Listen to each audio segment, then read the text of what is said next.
Penguin Random House Audio presents A Girl's Guide to Moving On by Debbie Macomber. Read for you by Nancy Linari and Allyson Ryan. Dear friends, as an author with a long publishing history, I'm often asked if there is a favorite book I've written. Certainly some stories are stronger than others. That said, I'm proud of every single published book. Perhaps the best way to explain this is to say that behind the words on the page beats the heart of the writer. My love of story is right there, ready to link with your love of reading. I want you to know A Girl's Guide to Moving On is a special book. I couldn't wait to get to the computer each morning, and the chapters poured out of me in such a rush that I could barely get the words on the page fast enough. My hope is that you feel the same enjoyment when you read Nichole's and Leanne's stories. When I read a good book, the story will often linger in my mind. It's hard to let go of the characters. I had a hard time letting go of Rocco and Nikolai. Treat them with care and fall in love with them the way I did. Hearing from my readers is a huge bonus to me as an author. I'd love to hear from you. Connecting with me is easy. You can leave me a message on my webpage at debbiemacomber.com or on Facebook or Twitter. If you'd prefer to write a letter, my mailing address is Post Office Box 1458, Port Orchard, Washington, 98366. I look forward to reading your comments. Warmest regards, Debbie. Prologue. Nichole.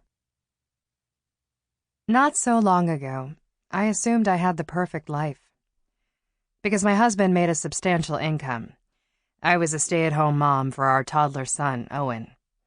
My husband loved and cherished me. We lived in an upscale community outside of Portland, Oregon. Jake and I were members of one of the area's most prestigious country clubs. My in-laws lived close by and adored their grandson, especially my mother-in-law, Leanne. Then, in a single afternoon, my entire world imploded. I learned that my husband had been having an affair, possibly multiple affairs, and had gotten his latest conquest pregnant. Leanne was the one who told me. It was common knowledge that over the course of their marriage, my father-in-law had been less than faithful. I often wondered if Leanne knew or if she turned a blind eye. She knew. When Leanne learned that Jake had followed in his father's footsteps, she couldn't bear seeing me go through the humiliation and crippling low self-esteem she'd endured through the years. Her fear was that Owen would grow up to be like his father and grandfather, disrespecting his wedding vows, tearing apart his wife's self-worth. I wasn't like Leanne. I refused to look the other way, and I couldn't pretend all was well in my marriage. That said, I was afraid to walk away from Jake. I feared being alone, facing all the struggles of being a single parent and so much else. A divorce would mean a complete upheaval in my and Owen's lives, not to mention our finances. I needed encouragement and support. My parents were gone, having died within a short time of each other. My two sisters lived in another state, and while they were supportive and wonderful, I needed someone close who would walk with me through this valley of tears. That person, to my surprise, was Leanne.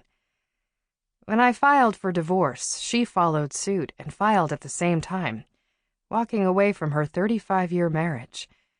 She'd had enough. This was how we ended up living in apartments across the hall from each other in downtown Portland. We became our own support group, encouraging each other. She helped me wade through the emotional mire that went hand in hand with the death of a marriage.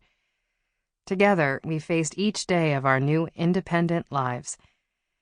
I don't think I would have survived without her, and she said the same of me. We'd been close before, but we were even closer now. Soon after we moved into our apartments, Leanne and I made up a list of ways in which we would get through this pain. We called it A Guide to Moving On. The first item on that list was, don't allow yourself to wallow in your pain. Reach out, volunteer, do something you love or something to help others. Sample complete. Ready to continue?